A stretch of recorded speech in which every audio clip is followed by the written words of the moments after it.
레이기 1장 1절에서 9절까지입니다. 오늘은 태운 희생물, 한마디로 번제 헌물이죠. 이제 태우는 이건 이제 한국말이고 번제 한자어예요. 그냥 태우는 희생물, 번제 헌물. 이거 창경의 세 번째 책인 레이기인데 오늘부터 지난 시간에 이제 개론했고요. 오늘부터 본문 들어갑니다. 레이기 1장 3절 말씀 같이 읽습니다. 만일 그의 헌물이 소떼에 태운 희생물이면 그는 흠없는 수컷으로 드리되 자원하여 자기 의지대로 회중의 성막문에서 주 앞에 그것을 드릴 것이요. 여기 보면 소떼의 태우는 희생물이면 있죠. burning sacrifice. 태우는 희생물이면 그리고 나고 4절에서는 다시 뭐죠?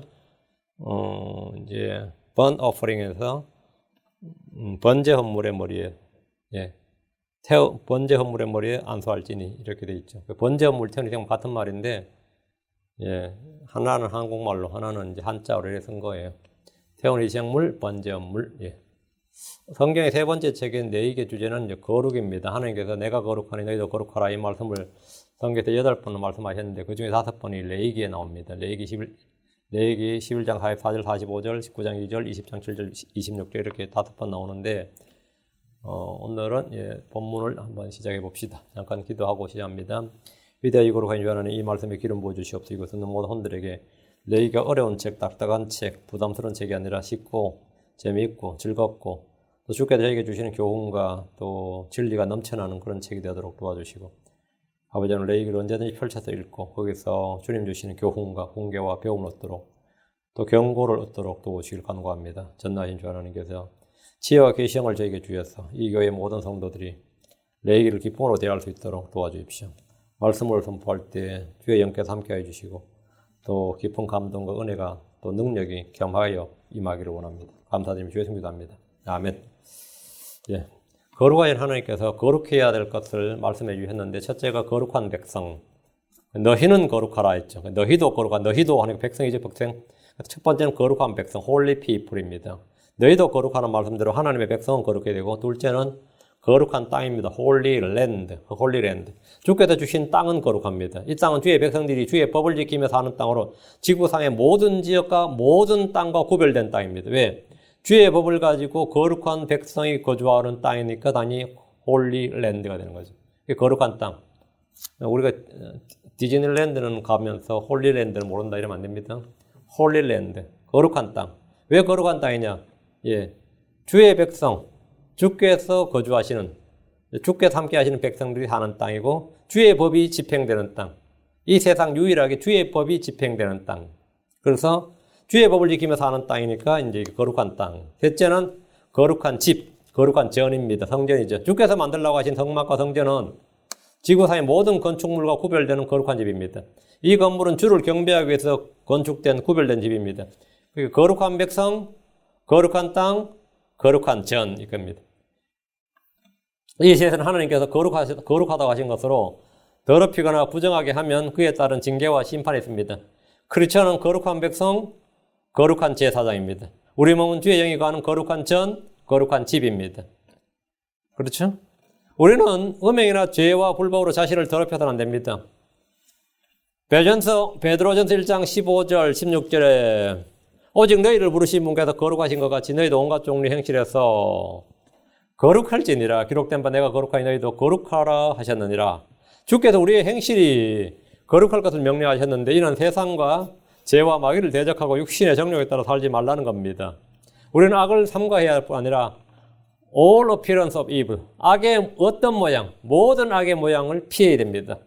자, 본문을 봅니다. 1절. 그리고 주께서 모세를 부르시고 회중의 성막에서 그에게 말씀하여 이르시되, 그리고 주께서 모세를 부르시고, 이제 우리말은 그리고는 없습니다.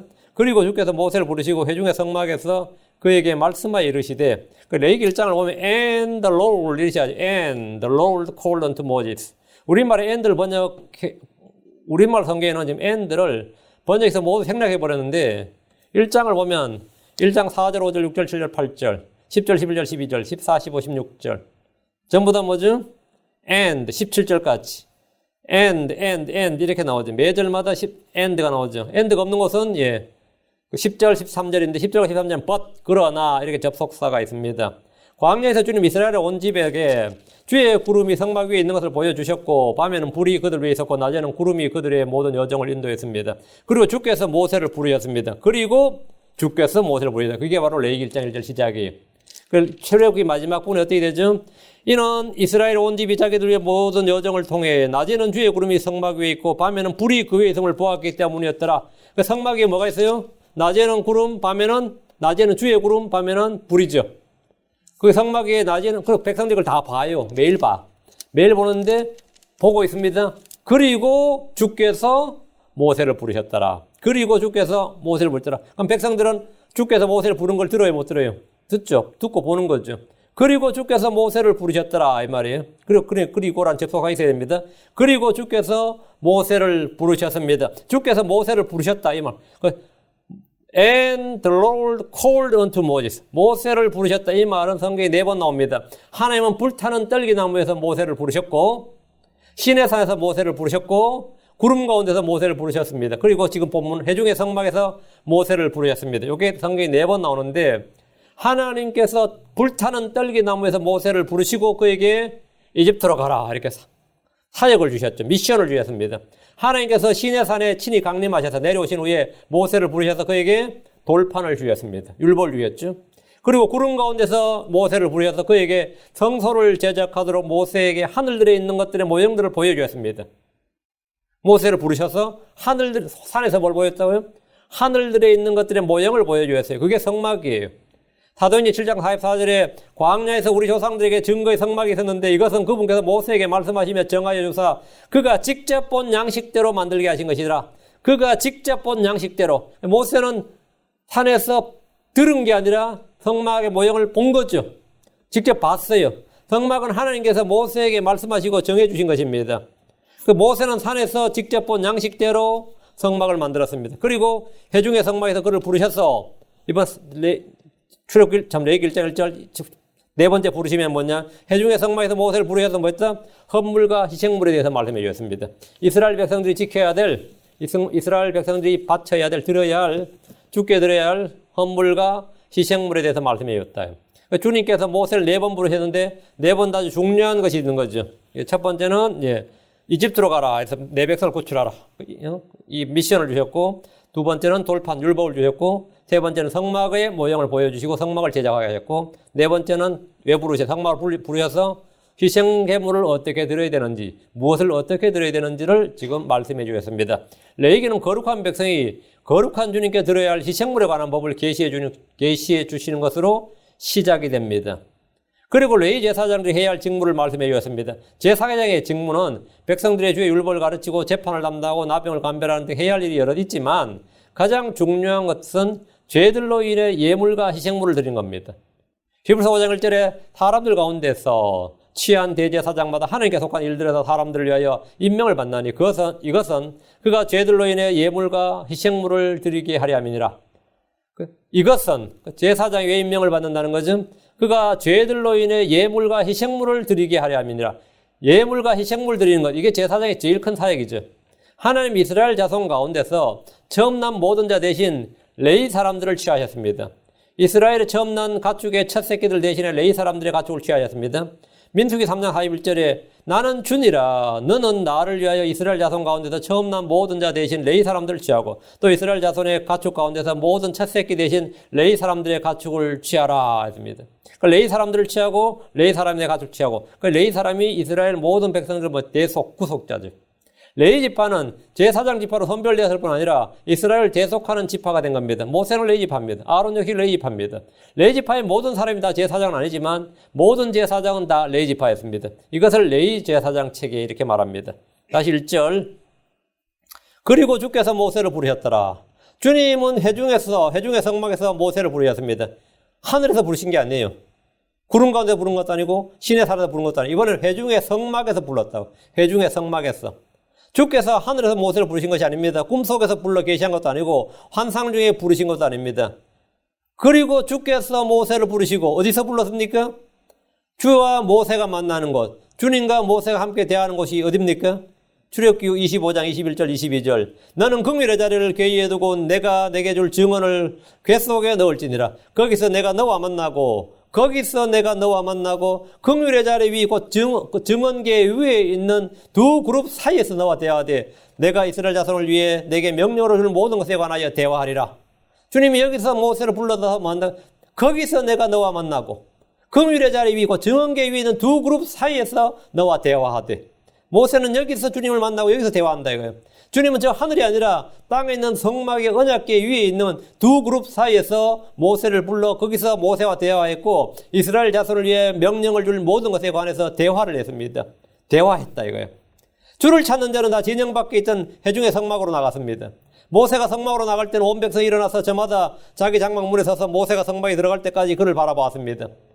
모세가 성막에 들어갈 때 구름 기둥이 내려와 성막 문에 섰고 주께서는 모세와 말씀하셨습니다. 이 장관이죠.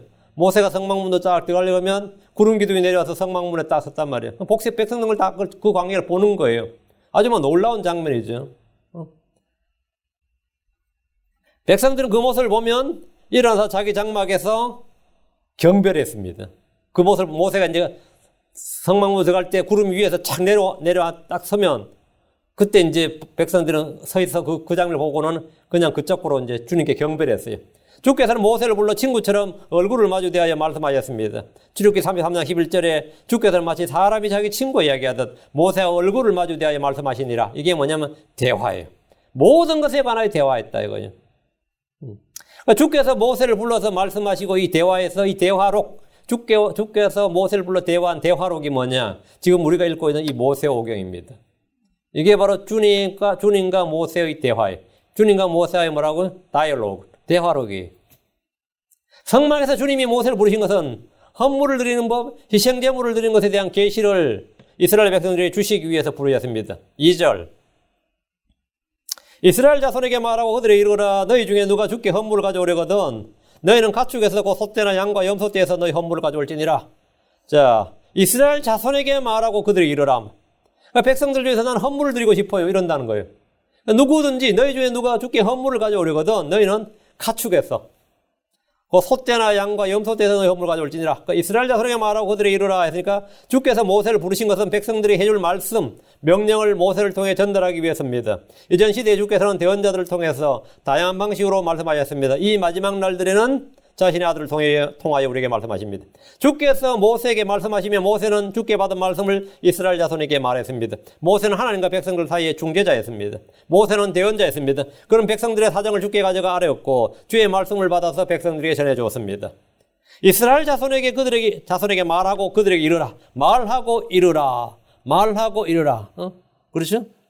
말하라 이거. 그리고 이르라. Speak and says. 하나님은 이스라엘이 드릴 헌물에 관한 법을 말씀해 주시고 그걸 백성들이 말해주라 이거예요. 이것을 어떤 이방인들에게 주어지지 않았고 오늘날 교회에게 주신 것도 아닙니다. 이스라엘 자손에게 말하라. 이스라엘 자손에게. 레위기 희생 헌물이나 음식규례나 정결례나 절기준수나 성막에 관한 모든 법은 이스라엘 자손에게 주신 겁니다. 이것을 크리스천들에게 적용해야 한다, 지키게 한다고 주장하는 무리들이 율법주의자들입니다. 안식일 준수를 비롯해서 구약의 율법이 오늘날 교회에서 유효하다, 지키게 하자는 것이 초대교회 때 개종한 바리새인들의 주장이었습니다. 초대교회 때 개종한 바리새인들 중에 믿는 자들이 일어났어요. 바리새인인데 예수를 믿는 거예요. 예수 믿는 바리새인들은 예수를 믿어도 여전히 바리새인이에요. 예수 믿는 바리새인들, 예수 믿는 유대인들이 뭐라 했냐면 사도행전 15장 5절 그러나 바리새인들의 분파에 속한 어떤 믿는 자들이 일어나 크리스천이죠. 그들에게 할례를 행하고 모세 율법을 지키라고 명령한 것이 필요하다 아니라 우리도 지키는데 이 말이에요. 그들에게 할례를 행하고 모세 율법을 지키라고 명령한 것이 필요하다 하니라. 이에 대해서 예루살렘 교회에서는 많은 논쟁이 있었습니다. 사도들과 장로들과 이런 믿는 자들이 많은 논쟁이 있었는데 베드로가 일어나서 사도행전 15장 10절 11절 그런데 이제 너희가 어째 하나님을 시험하여 우리 조상들이나 우리가 능히 매지 못하던 멍에를 제자들의 목에 두려 하느냐. 오직 우리는 그들과 마찬가지로 주 예수 그리스도의 은혜로 구원받는 줄 믿노라. 그러니까 베드로는 구원에 관해서 구원받기 위해서는 율법을 지킬 필요가 없다 이래 된 거예요. 근데 사실 요걸로 그치면 안 되죠. 구원받은 크리스천이 어떻게 해야 되느냐예요. 구원받기 위해서는 우리는 예수 그리스도 은혜로 구원받는다 이거예요. 은혜로. 그래서 율법을 지킬 필요가 없다 이거예요. 베드로는 이방인이나 유대인에게 율법을 지키라고 하는 것은 필요 없다는 걸 분명히 선포했습니다. 그런데 야고보가 그렇게 오케이 베드로 말을 억셉트 했어요. 그리고 편지를 쓰는데 사도행전 15장 21절 옛적부터 모세에게는 각 도시에서 글을 선포하는 자들이 있어 안식일마다 해당들에서 모세의 글을 읽느니라 하더라. 안식일마다 해당들에서 모세의 글을 읽는 사람들 누구죠? 이방 땅에 사는 유대인들이죠.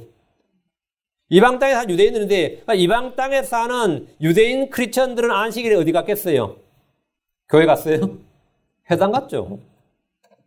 회당 갔다고. 왜? 유대인이니까. 예수 믿는 유대인도 회당을 갔고, 그러니까 회당에 지금 누구 있는 거죠? 예수 안 믿는 유대인, 예수 믿는 유대인이 있는 거예요. 그러니까 예수 믿는 유대인, 이들 둘 다 예수 믿든 안 믿든 둘 다 유대인이고 하나님 믿어요. 다 율법 지킵니다. 그래서 이 야고보는 옛적부터, 구약 옛날부터, 모세 때부터 모세에게는 각 도시에서 글을 선포하는 자들이 있어. 율법을 선포한 자들이 있단 말이죠. 제사장들은 율법을 선포했어요. 레위지파는 율법을 선포했습니다. 안식일마다 해당들에서 모세의 글을 읽느니라. 이건 지금도 유대인들은 토라 폴션이라고 그래가지고 모세오경을 딱 1년을 나눠가지고 매주 안식일을 읽습니다. 지금 현재도 이건 읽어요. 있다고. 그걸 어떡하라고? 유대인들은 여태 율법을 지키고 있음을 언급하고 있습니다. 근데 이들에게 율법을 지키지 말라 그러면 되냐 안 되냐 이거예요. 그들은 놔두라 이거예요. 그건 놔두라 이거죠. 사실은 지킬 필요가 없는데 유대인들은 안식일마다 모세의 글을 읽는데 그들 율법을 지킨다 이 말이에요.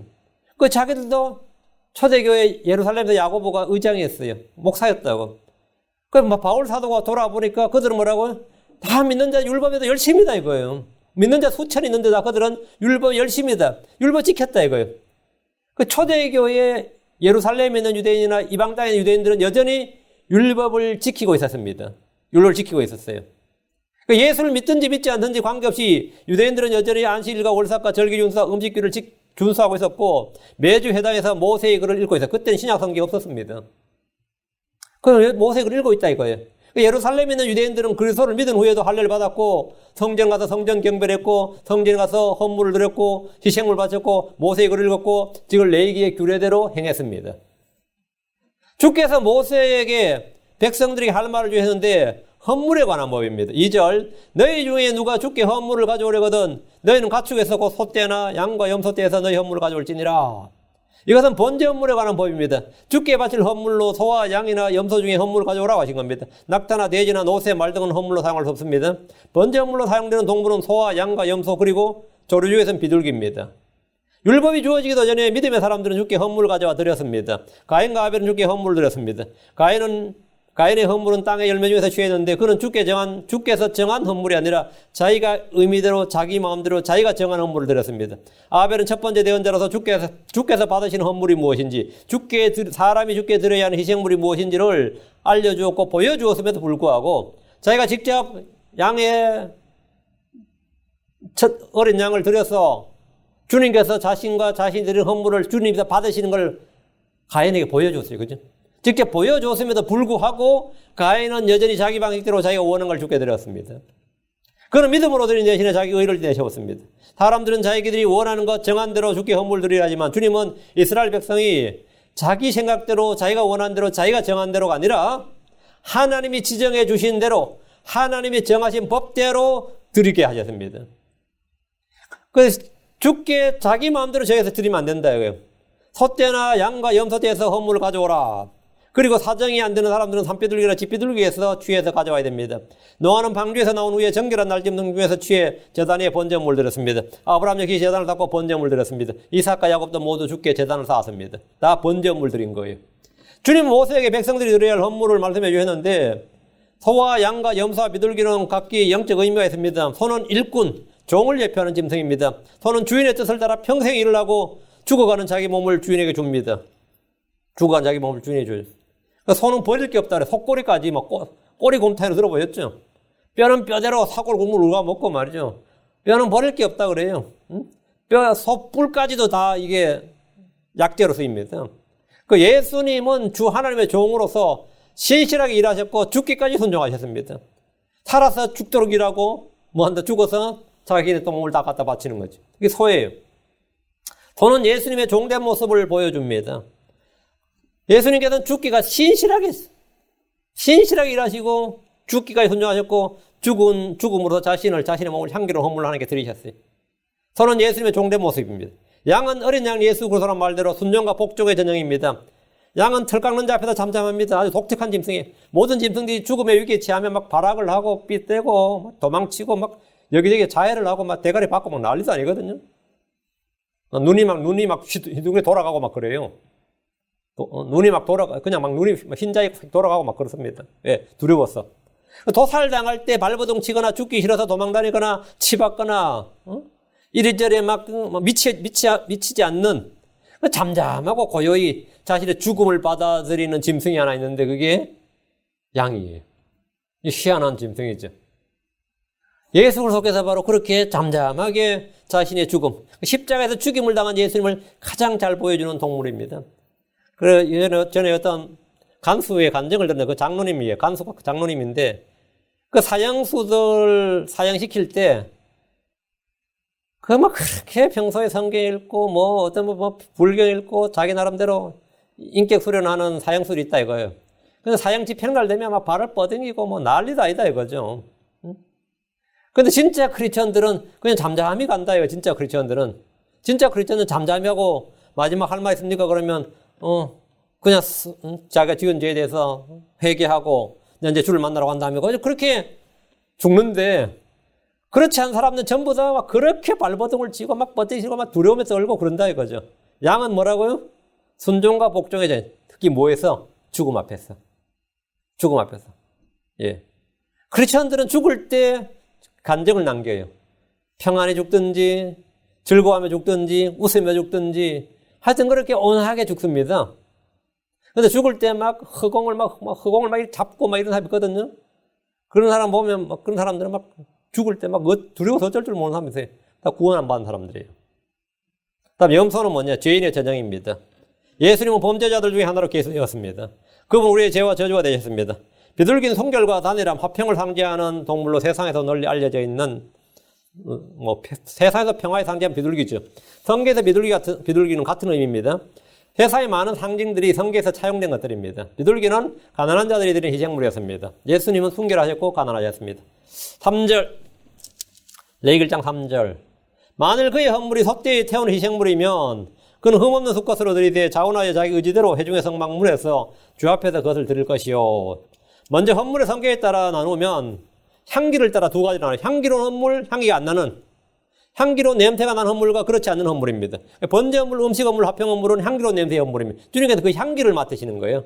제 헌물과 범법 헌물은 냄새가 없는 헌물이에요. 레위기 1장부터 5장은 5가지 헌물에 대해서 명료하고 있는데 1장은 번제 헌물, 2장은 음식 헌물, 3장은 화평 헌물, 화평을 하면 화목제, 감사, 서원, 자원 헌물 다 되고요. 4장은 제 헌물, 속죄제죠. 5장은 범법 헌물, 속건제. 이렇게 5가지가 나옵니다. 혹 여러분 거제 헌물, 요제 헌물 이런 말도 들어보셨죠? 거제 헌물은 들어올리는 헌물이고 요제 헌물은 요자 흔들 요자입니다. 흔드는 헌물이란 말인데 이것은 제사장이 헌물을 들어올리느냐 흔드느냐에 따라 붙인 이름입니다. 3절에 지금 만일 그의 헌물이 속되어 태우는 헌물이 희생물이면 태우는 희생물 이게 번제 헌물이거든. 번제 헌물에 관한 법이다 이거는 번제 헌물에 관한 법인데 번제 헌물 어떻게 드리느냐? 자 3절부터 이제 나오는 거예요. 번제 헌물 어떻게 드리냐? 번제 헌물은 흠없는 수컷으로 드려야 됩니다. 이만 암수의 구분이 있죠. 소나 양이나 염소와 비둘기 중에서 수컷으로 드리는데 암수 구분이 있습니다. 음식 헌물이나 화평 헌물이나 제 헌물은 암수 구분 없어요. 암컷을 드려도 상관없습니다. 음식 헌물, 화평 헌물, 제 헌물은. 그러나 번제 헌물과 속죄 헌물은 범법 헌물은 범죄 헌물과 범법 헌물은 암수 구분이 있어요. 흠없는 순양, 수컷을 드려요. 번제 헌물은 자원에서 자기 의지대로 드립니다. 이 자원 헌물이란 거. 번제 헌물은 뭐다? 자원 헌물이다. 자원 헌물과 비자원 헌물이 있습니다. 자원 헌물은 자기가 드리고 싶으면 드리는 거고 안 드리면 안 드리는 거예요. 그러나 비자원 헌물은 반드시 드려야 되는 거예요. 이건 율법이에요. 제 헌물과 범법 헌물은 자원이 아니라 필수적으로 반드시 드려야 되는 헌물이고 번제 헌물은 모든 헌물 중에서 냄새가 가장 많이 나는 헌물이에요. 여러분이 고기를 구울 때 연기와 더불어 냄새가 진동하는 것을 볼 수 있습니다. 그래서 멀리서도 어디선가 고기 굽는 걸 알 수 있습니다. 예수님은 자신을 향기로운 번제 헌물로 드리셨습니다. 에베소 5장 2절에 그리스도께서 우리를 사랑하사 우리를 위해 자신을 향기로운 냄새 헌물과 희생물로 하나님께 드리신 같이 사랑해서 걸으라. 그리스도께서 우리를 위해 자신을 뭐라고? 향기로운 냄새 헌물과 희생물로, 번제 헌물로 자신을 드렸다 이 말이에요. 번제 헌물로. 번제 헌물, 이건 향기로운 냄새 헌물이다. 이건 자원 헌물. 주님께서 자원해서 드리셨죠. 예수님은 우리를 위하여 희생물 되셨고, 예수님은 자원하여 자신을 드리셨습니다. 예수님은 자기 의지대로 자신을 드리셨습니다. 자기 의지대로. 고린도전서 5장 7절, 그러므로 너희는 누룩 없는 자들인즉 새 덩어리가 되기 위하여 묵은 누룩을 제거하라. 우리의 유월절 어린 양과 그리스도께서 우리를 위하여 희생물이 되셨느니라. 크리스천들은 자신을 향기로운 냄새 헌물로 주께 드려야 합니다. 이것을 헌신이라 그럽니다. 자신을 향기로운 냄새 헌물로, 자기 자신을. 성설 중에서 뭐 내 삶을 드립니다, 내 마음을 드립니다, 내 정성을 드립니다, 내 뭘 드립니다, 이런 분들 많이 있는데, 주께 드려야 될 것은 내 마음이나 내 삶이 아니고 내 몸입니다. 주께 드려야 할 희생물은 내 몸이다. 로마 12장 1절에 그러므로 형제들아 내가 하나님의 긍휼을 힘입어 너희에게 간청하노니 너희는 너희 몸을 거룩하고 하나님께서 받으실 만한 살아있는 희생물로 드리라. 너희 몸을 희생물로. 그것이 합당한 섬김이니라. 몸을 드린다 해서 바칠 헌자에 몸신자, 헌신 그럽니다. 헌심이 아니고 헌신이에요. 마음을 드린 겁니다. 우리는 자원에서 자기 의지대로 드려야 됩니다. 헌금이나 헌물이나 무엇을 드릴 때 자원에서 자기 의지대로, 자기 마음속에 정한 대로 후하게 인색함이나 억지로 하지 말고 즐거이 드려야 됩니다. 고린도서 9장 7절에 저마다 자기 마음속에 정한 대로 낼 것이요 마지못해 하거나 억지로 하지 말지니 하나님 즐거이 내는 자를 사랑하시느니라. 왜? 이거는 자원 헌물이다 이거예요. 자기 의지대로 드린 것이다. 번제 헌물은 자원 헌물이다. 예. 하나님 우리에게 없는 것을 요구하지 않습니다. 우리는 우리가 가진 것들로 구제하고 가진 것을 팔아 나누어 주고 가진 것들로 만족하고 가진 것들 중에서 서로 나눕니다. 고린도후서 8장 12절에 먼저 자원하는 마음만 있으면 사람이 가진 것에 따라 주께서 그것을 받으실 것이요 그가 갖지 아니한 것은 받지 아니하시리라. 그가 갖지 아니한 것은 받지 아니한다. 내가 없는 것을 주께 드릴 수는 없는 겁니다.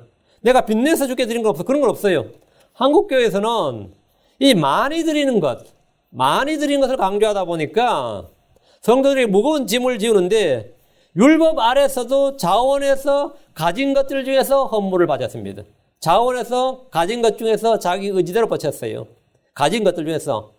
그 빚내서 작정 헌금하고 하는 거 다 불법이에요.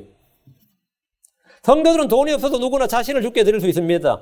고린도서 12장 15절에 너희를 더욱 넘치게 사랑할수록 내가 덜 사랑받는다 할지라도 나는 너희를 위하여 가진 것을 매우 기쁘게 쓰고 나 자신을 쓰리라. 바울 사도 나는 너희를 위하여 뭘 쓴다? 가진 것을 매우 기쁘게 쓰고 내가 가진 걸 쓴다 이거예요. 내게 없는 것을 드릴 수는 없는 거예요. 내가 가진 게 시간이든 젊음이든 내 자신의 몸뚱아리든 내 자신을 쓰리라. 이게 헌신이라 했죠. 주께 몸을 드리고 의의 병기로 자기 지체들을 내어드리라는 것입니다. 이거 몸이 아픈 사람, 약한 사람은 있어도 몸이 없는 사람은 아무도 없기 때문입니다. 자원하여, 다시 3절, 자원하여 자기 의지대로 드릴 것이요. 율법하에서도 번제물의 핵심이 이겁니다. 자원하여 자기 의지대로입니다. 자원하여 자기 의지대로 드릴 것이요. 레위기 22장 18절, 19절. 누구든지 자기의 모든 소원으로 인한 봉헌물이나 혹은 모든 자원 헌물에 봉헌물을 드리려 하되 번제물로 주께 드리려 하거든 너희는 너희 자신의 의지대로 소나 양이나 염소 중에서 흠없는 수컷을 드릴지니라. 여기 보면 자원 헌물의 봉헌물을 있죠. 서원, 자원. 너희는 너희 자신의 의지대로, 예수님은 점이나 흠이 없는 어린 양이십니다. 만약 흠없는 수컷이 아니라 부패한 것으로 주에게 희생물 드린 것은 그런 사람은 저주를 받습니다. 말라기 1장 14절에 그러나 속이는 자고 자기 양떼에 수컷이 있는데도 서원한 뒤에 부패한 것으로 주에게 희생물 드린 자는 저주를 받으리라. 나는 위대한 왕이며 내 이름은 이교도들 가운데서 두려운 것이니라. 만군의 주가 말하노라. 나는 위대한 왕이다. 그런데 너희가 만약 그렇게 부패한 것으로 희생을 드리면 저주를 받는다. 이스라엘 사람이나 이스라엘에 머무는 타국이나 번제 헌물을 드릴 때는 자원에서 자기 의지대로 드리면 됩니다. 근데 단 흠없는 어린 양, 흠없는 수컷이어야 됩니다. 소떼도 마찬가지. 하여튼 흠이 없어야 된다. 이것은 구약 속에 있는 신약의 헌신과 헌금에 올립니다. 화평 헌물도 마찬가지입니다. 레위기 19장 5절에 너희는 화평 헌물의 희생물을 주께 드릴 때에 너희 자신의 의지대로 드리고 너희 자신의 의지대로 드리라. 감사 헌물을 드릴 때도 자기 의지대로 드립니다. 레위기 20장 29절 너희가 주께 감사 희생물 드리거든 너희 자신의 의지대로 드리고 전부 다 자기 의지로 드린 거예요. 자기가 원하는 대로 자기 의지대로 드리는 겁니다. 자원에서 자신의 의지대로. 예수님은 자원에서 자기 의지대로 자신의 몸을 향기로운 희생물로 우리의 유월절 어린 양으로 하나님께 드리셨습니다. 그분의 향기는 온 세상에 널리 퍼졌습니다. 신약에서 크리스천들이 드리는 구제 헌물과 물질의 나눔은 향기로운 희생물입니다. 신약에서 지금 번제물은 좀 더 9절에서 다시 다루기로 하고요. 예. 4절. 그는 번제물의 머리에 안수할지니. 여기 언더라인.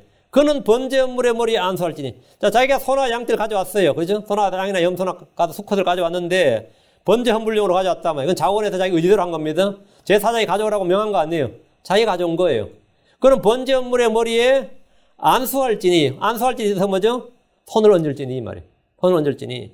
그리하면 그를 위해 속죄가 이루어지도록 내가 그를 대신해서 그것을 받으리라.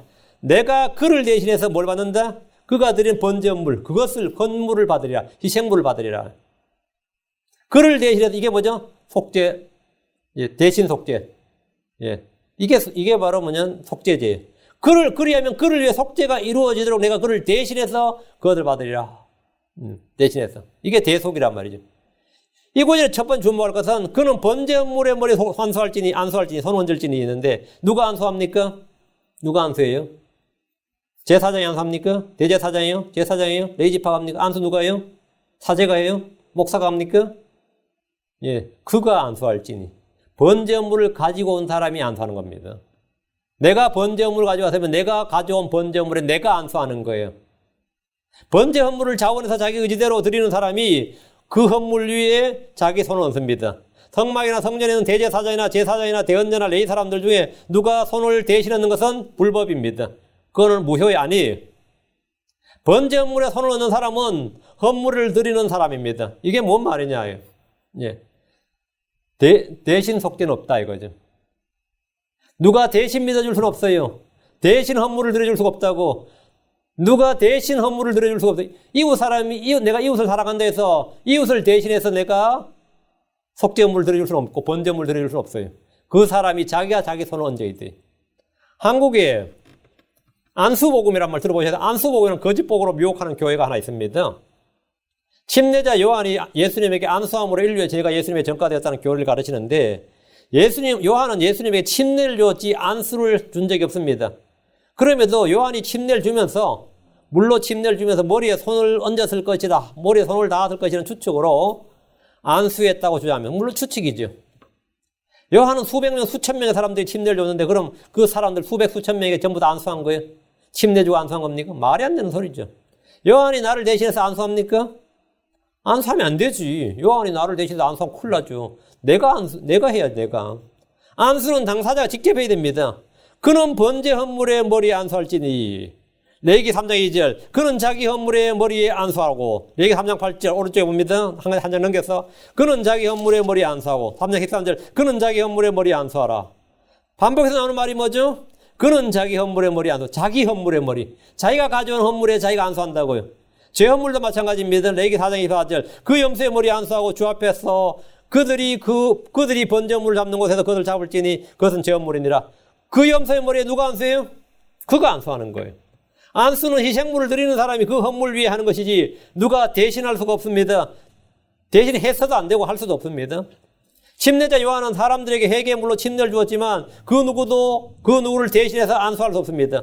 요한의 당대에 요한은 대언자 직무를 수행했고 그가 비록 제사장 가문이긴 하지만 그때 대제사장은 침례자 요한이 아니라 안나스와 가야바였습니다. 이 기독교 복음 선교회라고 기소선이라고 하죠. 기독교 복음 선교회 안수복음이란 말은 한마디로 그 미친 또라이들의 헛소리예요. 어디 성경에 나오지도 않고 근거도 없는 것을 추측해서 지금 자기 마음대로 만드는 다른 복음입니다. 이거 완전히 왜곡된 거짓 복음이에요. 헌물을 드리는 당사자가 안수란 것은 헌물을 드리는 당사자가 헌물 위에 손을 얹는 겁니다. 다시 4절. 그는 번제 헌물의 머리에 안수할지니. 이 말씀은 각 사람의 헌물의 머리에 안수하듯이 손 얹듯이 우리 각 사람이 예수 그리스도를 믿어야 한다. 우리 각 사람이 뭘 믿어야 된다고요? 구약에서 희생물 드린 자가 자기가 그 희생물과 동일시하는 것처럼 우리 각 사람이 예수 그리스도를 믿어야 된다. 개인적으로 인격적으로. 누가 대신 믿어줄 수가 없어요. 누가 대신 회개해 줄 수도 없고 누가 대신 믿어줄 수가 없단 말이에요. 누가 나를 위해서 나를 대신해서 믿는다는 것은 있을 수가 없습니다. 가족도 안 되고 친구도 안 되고 부부간에도 안 됩니다. 누가 대신 헌물에 안수할 수 없듯이 누가 내 대신 침례를 받아줄 수 없듯이 누가 대신 믿어서 나를 구원할 수가 없습니다. 각 사람이 그 번제 헌물에 머리에 손을 안수하듯이 우리 각 사람이 예수를 믿어야 됩니다. 우리는 예수님에게 안수해야 되는 것이 아니라 그분을 마음으로 믿어야 됩니다. 사도들 중 그 누구도 예수님의 몸에 손을 얹고 안수하지 않았습니다. 사도 바울이나 바나바나 디모데나 실라나 에바브로나 예수님의 모친 마리아나 막달라 마리아도 자기 손을 예수님에게 대며 안수하지 않았습니다. 신약에서 안수를 통해 죄가 전가되는 게 아닙니다. 그들은 그분이 고난을 받고 십자가에 못 박힐 때 주께서 자신을 하나님께 속죄물로 드린다는 사실조차 알지 못했습니다. 그분이 하나님 어린 양임은 일찍이 선포되었지만 아무도 그 사실을 알지 못했고 믿으려 하지 않았습니다. 율법에서 주께 드리는 희생물에 안수를 하는 일은 나의 죄에 내 자신을 그것이 일치시키는 겁니다. 내가 드리는 소, 양, 염소, 비둘기 거기에 내 자신을 일치시키는 거예요. 그게 안수죠. 복음은 손을 넣는 것이 아니라 복음은 손을 넣는 게 아니에요. 우리는 예수님의 손에 손을 얹을 수가 없습니다. 그럼 바울도 얹을 수가 없었어요. 그 누구도 얹을 수가 없어요. 복음은 예수님의 몸에 아니면 예수님의 머리에 손을 넣는 것이 아니라 마음으로 믿을 때 나의 죄와 저주와 정죄와 불법과 허물이 모두 그분에게 전가되고 일치됩니다. 우리는 아무도 그분의 몸에 우리 육신에 손을 얹거나 얹을 수가 없습니다. 다윗은 자신의 죄에 대해서 희생 헌물을 드리거나 손을 얹지 않고 속죄를 받았습니다. 다윗이 바세바 간음을 하고 탈인을 한 그 죄에 대해서 어떻게 했어요? 다윗은 어린 양이나 소를 잡아서 손을 얹지 않았다고. 로마서 4장 5절 일을 하지 아니할지라도 경건치 아니한 자를 의롭다 하신 이를 믿는 자에게는 그의 믿음을 의로워 여기시느니라. 하나님께서 주신 속죄 헌물인 예수를 믿을 때 하나님 우리를 위해 속죄하신 예수를 통해 아들로 받아주시는 겁니다. 복음을 통해 예수를 믿는 것이 그분 앞에 나아가서 그분에게 손을 얹는 연합이고 일치의 행위인 안수입니다. 이게 구약으로 말하면 안수예요. 믿음이 뭐라고요? 예, 내 자신과 내 죄를 전가하는 헌물을 안수하는 안수와 같은 거예요. 로마 6장 3절 5절 예수 그리스도 안으로 침례를 받은 우리가 함께 묻혔나니 예수 그리스도 안으로 침례를 받은 우리가 다 그분의 죽음 안으로 침례를 받은 너희가 알지 못하느냐. 그럼 우리가 죽음 안으로 침례를 받아 그분과 함께 묻혔나니 이것은 그리스도께서 아버지의 영광을 힘입어 죽은 자들로부터 일으켜진 것 같이 우리도 생명의 새로움 속에 걷게 하랍니다. 만일 우리가 그분의 죽음 같은 모양으로 함께 신겨졌으면 또한 그분의 부활과 같은 모양으로 되리라. 그리스도로 침례를 받았다 했죠. 그러니까 우리가 그걸 죽음 안으로 침례를 받았고 죽음 안으로 침례를 받으면 함께 묻히는 거고 함께 묻히면 함께 일으키는 거고 다음에 뭐라고? 죽음과 같은 모양으로 함께 신겼으면 그분의 부활과 같은 모양으로 되리라. 구약에서 머리에 손을 얹는 것과 동일한 게 신약에서 뭐냐요?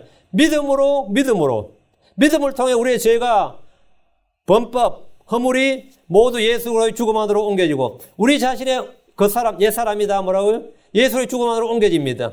구약에서 안수를 통해 희생헌물의 속죄가 이루어진 것처럼 신약에서는 우리는 믿음을 통해 모든 속죄가 이루어졌습니다. 고린도서 5장 21절 하나님께서 죄를 알지 못한 그분을 우리를 위하여 죄가 되게 하신 것은 우리가 그분 안에서 하나님의 의가 되게 하려 하심이니라. 또 베드로서 2장 24절에 친히 나무에 달려 자신의 몸으로 우리의 죄들을 지었으니 이것은 죄들에 대하여 죽은 우리가 살아서 의에 이르게 하려 하십니다. 그분께서 채찍에 맞으러 너희가 고침을 받았느니라. 율법에 따른 희생헌물은 나를 대신해서 죽어야 할 헌물을 직접 마련해야 됩니다. 복음은 하나님께서 우리를 위해 직접 마련하십니다. 율법은 자신의 희생물에 자신이 손을 얹어야 됩니다. 안수죠? 복음은 하나님 주신 희생물을 알고 마음으로 믿어야 됩니다. 우리가 아들을 믿는 것이 하나님의 일입니다. 요한복음 6장 29절 하나님께서 보내신 자를 너희가 믿는 것 이것이 곧 하나님의 일이니라 하시니라. 이것이 뭐냐? 내가 자원해서 자기 의대로 예수 그리스도를 받아들이는 거예요. 하나님의 속죄헌물, 하나님의 번제헌물, 하나님의 희생헌물을 내가 받아들인 거예요. 예수를 받아들인 거예요. 그것이 뭐냐? 내가 하나님의 일이다. 이것이 내가 하나님께 드리는 뭐를 영적 제사장으로서 하나님께 드리는 헌물이다 말입니다. 주께서 모세에게 이스라엘 백성들에게 말하고 하신 번제헌물의 규정은 자 다시 그가 번제헌물의 머리에 안수하라. 이 결과는 뭐냐? 4절 후반부 그리하면 그를 위해 속죄가 이루어지도록 내가 그를 대신해서 그것을 받으리라. 내가 그를 대신해서 그것을 받으리라. 그가 안수한 짐승의 그 번제 헌물을 주님이 받으신다 이거예요. 주께서는 자원해서 자기 의대로 번제물을 드리면 그를 위해 속죄가 이루어지도록 주께서 그를 대신해서 그가 드리는 헌물을 받으신다 이거예요. 속죄의 원칙과 원리입니다. 우리의 죄를 대신해서 우리가 드리는 헌물을 받으시는 것은 율법에 규정된 것인데 이것은 그리스도의 대속을 보여주는 모형입니다. 예수님 우리의 죄를 담당하셨습니다. 우리를 대신해서 고난을 받으셨고 피를 흘리셨고 십자가에 죽으셨습니다. 로마서 8장 32절에 자신의 아들을 아끼지 아니하시고 우리 모두를 위해 그분을 내주신 분께서 주님께서 우리 모두를 위해서 자신의 아들을 내주셨단 말이죠. 하나님 우리 모두를 위해 자신의 아들을 아끼지 않고 내주셨어요. 예수님은 모든 사람을 위해 죽으셨습니다. 예수님은 모든 사람을 위해 자신을 대속물로 주셨습니다.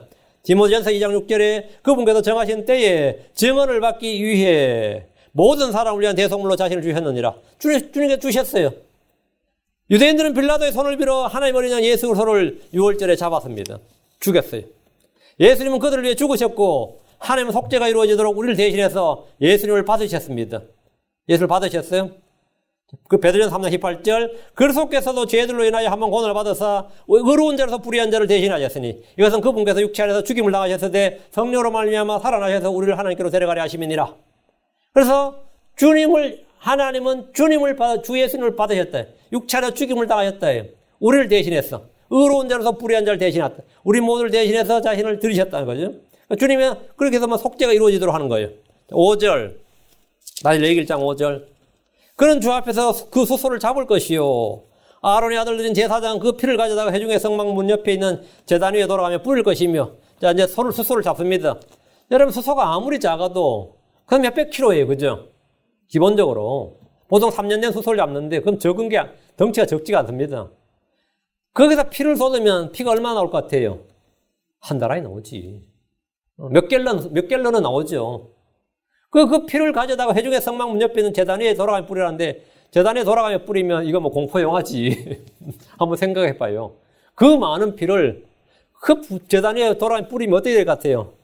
그걸 만약 우리가 사진 찍어 놓으면 어떨 것 같아요? 좀 치워라 그러죠. 혐오스럽지. 번제 헌물을 드리는 자는 주 앞에서 그 수소를 잡습니다. 아론의 아들들인 제사장은 그 피를 가져다 회중의 성막 문 옆에 있는 제단들 위에 돌아가며 뿌립니다. 피를 뿌린 것은 하나님과의 체결한 언약 때문입니다. 피는 육체의 생명입니다.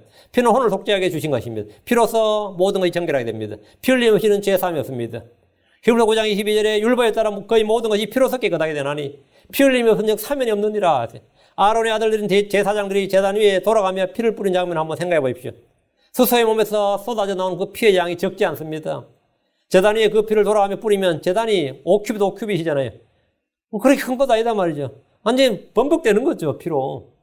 그 피를 뿌린 피가 제단 위아래로 주변까지 흥건할 겁니다. 그럼 헌물 다 드리고 나서 어떻게 해야 돼요? 그 피 닦아내야 되니까 피 닦느라고 하루 일과 다 마치게. 피가 대충 닦는다 닦여져요? 그럼 어떻게, 그럼 제단은 완전 피로 범벅이 1년에 피가 얼마나 쏟아져, 거기에. 성전 제단의 피를 보면 공포 영화에서 보는 것보다 더 끔찍할 수 있습니다. 그렇죠? 그러나 이 피는 제단이 전혀 그렇지가 않았어요. 맨날 피 냄새로 제사장들 미치겠다. 트라우마 걸리지. 맨날 피 냄새 맡으면. 그럼 왜 괜찮을 것 같아요? 이 피는 주의 불로 모조리 다 태워지고 깨끗하게 됩니다. 이건 기적이에요. 그 많은 피들이 깨끗하게 싹 다 제거되는 거예요. 세제 가져서 닦는 게 아니에요. 물 가져와서 닦는 게 아니라 제단에 나온 주의 불로 모두 태워지고 깨끗하게 됩니다. 그래서 주께서 헌물을 받으셨다는 증거는 불로서 응답이 되는 거예요. 6절. 그는 또 그 번제 헌물의 가죽을 벗기고 그것을 여러 조각으로 자를 것이요. 자, 이제 소를 지금 잡았어요. 소를 잡았고 피는 이제 뿌렸고 이제 가죽과 고기죠. 먼저 피부터 흘렀으니까 생각을 해보세요. 이제 소를 잡았어요. 피는 쏟았어요. 이제 피는 다 받았고 이제 남은 게 뭐죠? 피를 다 뺐으면 가죽을 벗겨야죠. 고기 처리하는 겁니다. 가죽을 벗기고 고기를 어떻게 한다고요? 여러 조각으로 자르라 말이죠. 번제 헌물을 잡은 후에는 그 가죽을 벗겨야 됩니다. 헌물로 드리는 소나 양과 염소의 가죽은 제사장의 겁니다. 제사장이 수고한 것에 대한 이건 뭐냐? 삭시예요. 제사장의 것입니다. 제사장이 성전에서 일한 수고에 대한 삭시입니다. 고기를 여러 조각으로 자르라는 것은 완전한 죽음은 물론이요 몸이 찢어지고 부서지는 걸 말합니다. 몸이 온전히 내 살갗은 그대로 온전히가 아니라 뭐라고요? 다 찢어지고 부서지는 겁니다. 다 조각조각. 예수님은 빵을 집으시고 뭐랬어요? 이것은 부서진 내 몸이니 이랬어요. 부서진 내 몸이니라 이렇게 말씀하셨습니다. 예수님은 채찍에 맞으심으로 온몸이 조각조각 찍혔습니다. 그분은 창에 찔리셨습니다. 주께서 드리는 헌물이 여러 조각으로 잘라지듯이 우리는 상한 마음, broken heart. 상한 영, broken spirit. 상한 마음, 상한 영을 주께 드립니다. 주께는 상한 영, 상한 마음을 받으신다. 왜? 여러 조각으로 자를 것이요. 있잖아요. 저는 아무렇지도 않습니다. 그건 아니고, 상한 마음, 빵은 부서져야 돼요. 빵을 부순다고, 조각조각 부순다고. 우리가 성찬식 할 때도 빵을 처음에 부수죠. 부순다고, 조각조각 부수라고요. 그게 몸이다, 내 몸이 있단 말이죠. 고기를 여러 쪽으로 자르는 현실적인 이유는 일단 불에 빠르고 안전하게 잘 타도록 하는 게 하나고 5큐비도 5큐비밖에 안 되니까 소를 통째로 놓으면 그건 뭐 되죠? 넘쳐나지, 재단에. 조각조각 짜게 해서 이제 나은 거죠. 그래서 안전하게 잘 타도록 하는 게 하나고 빠짐없이 하나님께 드리는, 완전하게 다 태워서 드리는 것이 하나입니다. 그래서 한꺼번에 몽땅 다 태워버린 거죠. 7절입니다. 제사장 아론의 아들들은 제단 위에 불을 두고, 일단 불을 두고, 다음에 그 위에, 불 위에 뭐라죠? 나무를 가지런히 놓고, 그 나무가 타겠죠. 그 위에 뭘 넣죠? 고기를 넣는 거지. 제사장들이 잡은 소소의 고기를 제단 위에 태우도록 불을 두고, 불 위에 나무를 가지런히 놓고, 이걸 이제 누가 하냐면 제사장들이 해요. 그 안수는 누가 하냐면 당사자가 하고, 고기를 가져오고, 소나 양이나 염소를 가져오는 사람은 자오는 물 드린 사람이 하는 거고, 그걸 이제 안수하고 잡는 것까지 하고, 이제 그 다음부터 피를 흘리고, 그 다음부터는 제사장들이 해요. 소소의 고기를 제단 위에서 태우도록 불을 두고 불에 나무를 가지런히 놓습니다. 제사장들은 백성들이 가져온 희생물 주께 드리는 일을 돕고 지도합니다. 자, 여러분 이제 한번 생각해 봐요. 소를 가져왔다. 이게 좀 부자죠, 나름. 소를 바치려면 나름 부자지. 그럼 소의 무게가 어때요? 소 다리 하나 들어도 그 무게가 장난이 아니지. 소 대가리 들려면. 이거 아무리 쪼개지면 이거 재단까지 들어 올리려면 힘이 어떻게 되죠? 장난 아니지. 잘 자르지 않으면 힘들어요. 잘 잘라서 올려야지. 통째로 올린다는 것은 뭐 있어야 되죠, 옆에? 호수 같은 데 가면 그거 있죠. 물건 들어 올리는 거. 그게 필요할지 모른다고. 왜? 소의 무게가 장난이 아니에요. 그러니까 소나 양이나 염소를 잡아다 재단 위에 올리는 일은 건장한 사람이 뭐 상당한 체력을 요구하는 일이에요. 이걸 하루에 몇 번 한다 생각해 보세요. 탈진하지. 그래서 제사장 직업이 어떤 직업 같아요? 예, 극한 직업이에요. 극한의 직업이라고. 그러니까 어린아이들이나 노인들이 할 수 있어요, 없어요? 못해요. 이건 못합니다. 그러면 장애인은 어때요? 레이지파주다 장애인은 당연히 못하는 겁니다. 짐승을 잡아다 피를 뿌리고 고기를 잘라다 제단 위에 불을 두고 나무를 놓는 이런 가벼운 노동이 아니라 중노도로 건장한 체격을 가진 사람이나 할 수 있는 일이기 때문에 장애인이나 노약자나 몸이 불편한 사람들이 일을 할 수가 없습니다. 그래서 주님께서 그런 사람은 다 곁에 오지 못하게 금하셨죠. 제사장직을 못하게 했다고요. 이건 장애인 차별이 아니라 뭐죠? 장애인들을 위해서 명하신 일입니다.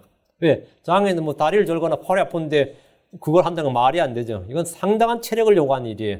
근데 단지 그런 사람은 제사장 직분을 수행하지 못하겠다요. 그리고 신약에 적용해서 그런 사람 목사 되면 안 돼요. 그러면 어때요? 황당하지. 그건 완전 미친 소리죠. 주님께서 그런 사람을 제사장 직분에 배제한 것은 뭐냐? 장애인들을 차별한 게 아니라 뭐라고요? 장애인들을 위한 복지이고 사실은. 8절입니다. 아론의 아들들인 제사장들은 그 조각들과 머리와 기름을 제단 위에 불 위에 있는 나무에 가지런히 놓으려니와 뭐 쉽죠. 읽어보면 그대로죠. 뭐 거기다 이제 조각들 냈잖아요. 조각들과 머리와 기름을 제단 위에 불 위에 이제 소기름도 많이 나옵니다. 그 이제 고기를 태우는데 아주 좋죠. 불 위에 나무에 가지런히 놓으려니 가지런히 놓고 이제 확 타오르겠죠. 아론의 아들들인 제사장들이 백성들이 가져온 번제물을 드릴 때 하는 일입니다. 돕는 일이죠. 제사장들은 여러 서로 자른 조각들과 머리와 기름을 제단 위에 불 위에 있는 나무까지 놓습니다. 모두 태우기 위해서입니다. 9절. 그가 그것의 내장과 다리를 물로 씻을 것이요. 내장과 다리를 물로 씻어야 된다. 제사장은 전부를 제단 위에 태우는 희생물과 곧 불로 예배해 주께 향기로 냄새로 이런 헌물로 삼을지니라. 내장에는 소화되지 않은 음식이나 똥이나 오줌과 같은 배설물들이 그대로 있습니다.